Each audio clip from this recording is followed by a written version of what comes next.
happens when you got a pile of camouflage gear and some free time on your hands? Well, the answer is actually quite simple. You take all that gear, you pack it in your pack, and you head off to the forest to play some hide and go seek. This time of year is great for testing patterns because if you think about it, we're in this transitionary phase, you know. Here in Middle Tennessee, it lasts for about a month to a month and a half, and we're just, you know, bridging the gap between winter and full-blown spring. You know, you look around me, you're seeing a lot of tans, browns, deep reds, but you're seeing spring making a few inroads here and there. You see some new growth, seeing some splotches of green here and there, so it's a good time of year to test out various camo patterns. Now for this ultimate, quote-unquote, camouflage review, I have a big sample of product in here from Giena Tactics. Now, they're a Russian-based company that I found on the internet last year. I liked what they had, so I contacted them, talked to them a little bit. To make a long story short, they sent me some product. I tested it out. I like the quality. I like the construction. And as things stand now, the Survival Outpost is the first US-based distributor for Giena Tactics. So we're going to be using their products for this review. We're going to do the whole 9 yards. You know, we're going to look at different camo patterns. We're going to review a set of BDUs, and then finally we're going to play some hide and go seek. So let's get down to it.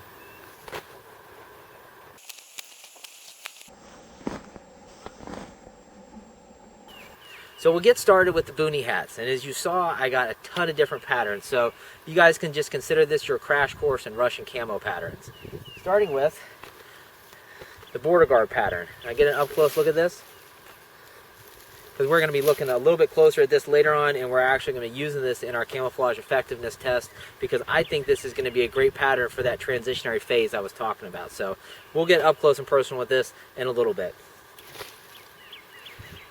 Now we got the EMR1, or the Russian digital floor pattern. Now this is obviously, you guys probably saw this a lot in the beginning of the Crimea invasion, quote unquote, and then the Ukraine Civil War. So this is a fairly new pattern on the scene, but it's very effective. I tested this last summer and was pretty impressed with the quality of it. So anyways, this is the EMR1. Get an up close look at that. And then, of course, can't go anywhere without the Multicam, right? Russian produces its own pattern, which is just you know, a copy of the US Multicam, and you know, it works well. Nothing wrong with Multicam. And now onto my favorite camo pattern for late spring, early summer, when everything's nice and lush and green. This is the flek-d, and this stuff literally renders you invisible as long as things are nice and green outside. So love this pattern, good stuff. Now on the two different patterns we got here. This one is for you know, obviously greener, lusher conditions, and this is more for autumn and winter. This is the Brezka, and this one right here is called Brezka Gray, and then Brezka Yellow. Both great patterns, which I look forward to testing here in the near future.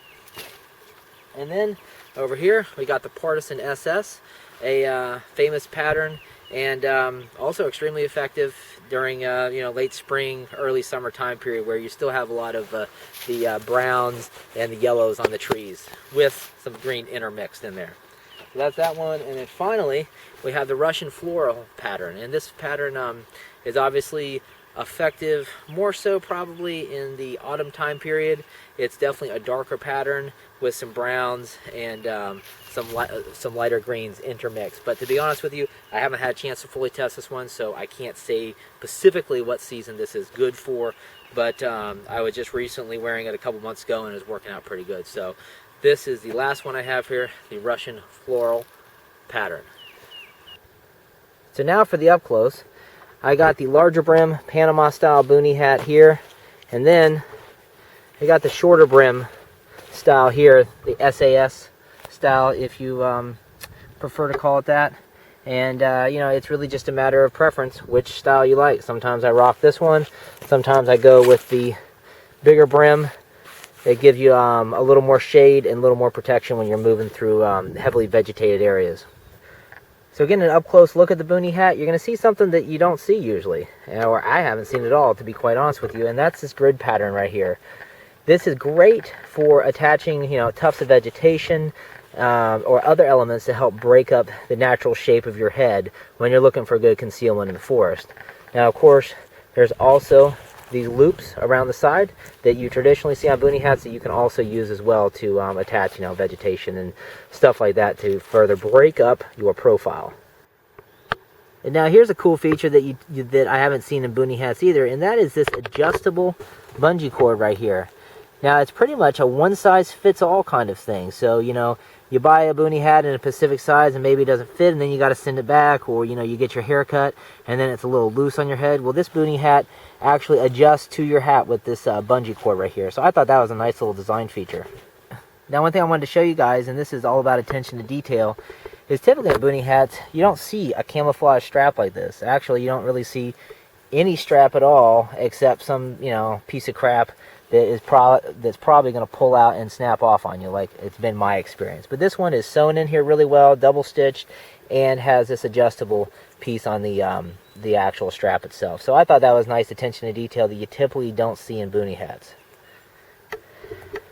Now onto the BDU. Let's get started with the jacket. You're going to see it's got the newer style French collar here, which, to be honest with you, I didn't like at first, but I've gotten used to it. And it actually serves a good purpose of camouflaging that exposed area of your neck. So, yeah, not bad. I'm used to it, and actually have become a convert, which I never thought I'd say that before. But anyways, looking down the jacket a little bit further, there's vertical pocket right here. This is all a vertical pocket, and it's secured by Velcro, and there's one vertical pocket on each side. And then no traditional pockets at the bottom like you would expect. And to be honest with you, if you're wearing a chest rig over top of this, those pockets are going to be inaccessible, and typically I've never even used them. So having the vertical chest pockets right there makes good sense and works out well. Now the front of the jacket is secured with a zipper, which is actually pretty heavy duty. It's sewn in there very well, so I really can't complain too much about the zipper.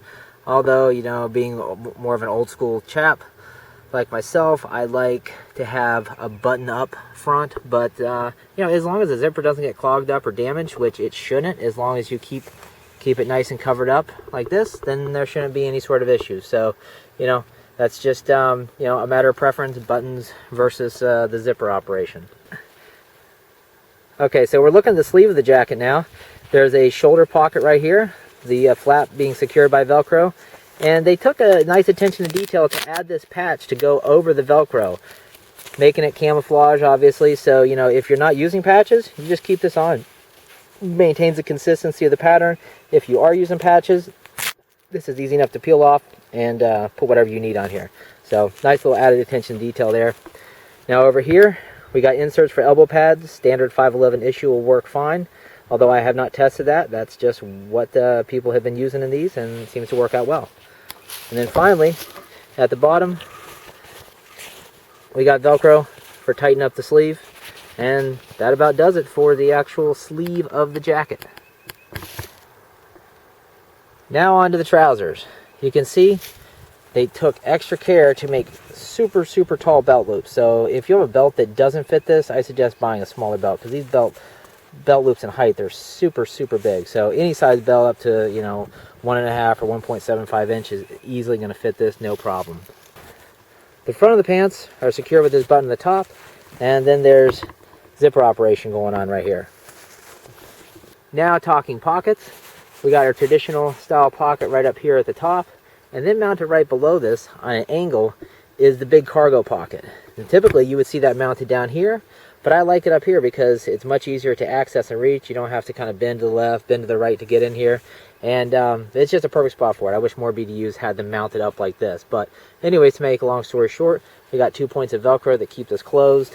And then moving down the pant leg a little bit further, you see this whole area right here is an insert location for 511 knee pads or a similar brand. And it's secured heavily by Velcro right there. And then finally, at the bottom of the pants, we got some drawstrings for tying these up around your boots if you so prefer. So now having a look at the back of the pants, there's one pocket on this side, secured at 2 points with Velcro. No pocket on this side, and you know, it really doesn't matter to me per se. I really don't ever carry anything in those back pockets, so only having one here, not a deal breaker for me. But what I want to show you guys is their attention to detail. They added an extra layer of fabric that runs all the way around the circumference of the butt space, if you want to call it that. And what this does is it just reinforces this whole area, makes it stronger, and also, you know, maybe provides a little extra layer of protection for your butt when you sit on some wet leaves. So I thought that was some nice attention to detail that they put in here. They didn't have to, but it's definitely a nice touch. Okay, so that's it. You guys have seen the Boonie hats. You've seen the BDU set. Now it's time to go play some hide and go seek. So I'm going to change out and hit the woods.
Think? Do you think it worked out pretty well?